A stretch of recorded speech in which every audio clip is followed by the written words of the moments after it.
Now, before we get into the show proper, here's a little hors d'oeuvre. Today in New Delhi, the start of formal trade talks between the UK and India will be announced. India is on course to become the third largest economy in the world by 2050, and the government hopes UK-India trade will double over the course just of this decade. The UK and India have extremely close historic and cultural ties, of course. And ministers view the prospect of a free trade deal with India, something the EU has never been able to negotiate, as a golden opportunity. Here to discuss this is the UK's International Trade Minister. It's Ranil Jayawardena.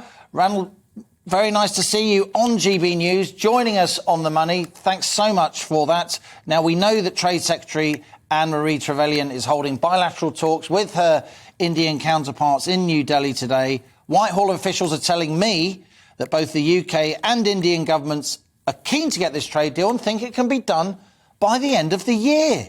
Is that really possible?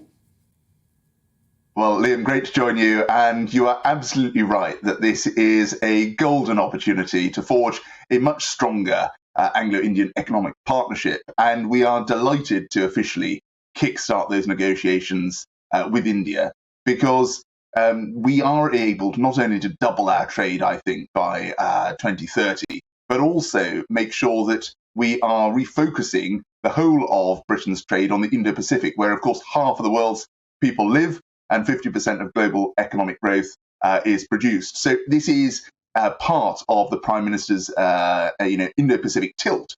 And I'm confident that it will deliver benefits as we level up every community across the country. Now, in terms of when this deal can be done by, I'm committed to negotiating this agreement as soon as we possibly can, but we never set an artificial deadline, because we must always put the British national interest first. So, of course, we'd have an aspiration to negotiate this quickly. Of course, we'd love to be able to do this by the end of the year, but not if it doesn't meet the needs of the British people. Minister, believe it or not, I'm a veteran of various international trade talks over the years, and I know the Indians, they know how to negotiate, very, very canny in those smoke-filled rooms. Trade deals are all about give and take, tit for tat, of course. So if we get access for our exporters to the vast Indian market, the biggest, most populous democracy in the world, of course, 1 billion plus people, what are they going to want in return in terms of market access here in the UK? Well, both sides will, of course, be entering these negotiations with their cards held very closely to their chest. And I'm not going to reveal either side what we believe each other want at this stage. What we are committed to doing, though, is making sure we're cutting through red tape in both directions. There is red tape that we can cut in both directions to help businesses. We're already benefiting from the fact that we are one of the most open economies in the world. We've secured huge amounts of Indian investment in sectors across the country, including in the automotive sector, for example, in the West Midlands, which is much loved and creates many thousands of jobs. But we also want to secure those benefits in India. And I'm committed to supporting the Scotch whisky industry in breaking down the 150% tariff and tax on the Scotch whisky being sold into India, or indeed for those cars that are exported, those British-made cars, that 125% tariff applies on them. So there are going to be opportunities to slash tariffs and cut through red tape in both directions. But this is the start of a process, and let's see where it takes us.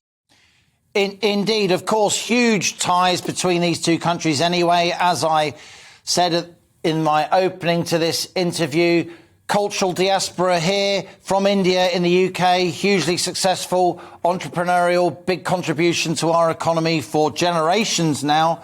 You got the likes of JCB, and UK flag bearer with several factories in India and more to come. It seems to me it's basically going to be the Brits get to export their world-class service industries to India, and India gets access to our agricultural market. Is that roughly right? And how is this deal going to help people watching this show in the North and the Midlands who keep thinking that the government has got nothing to say on levelling up?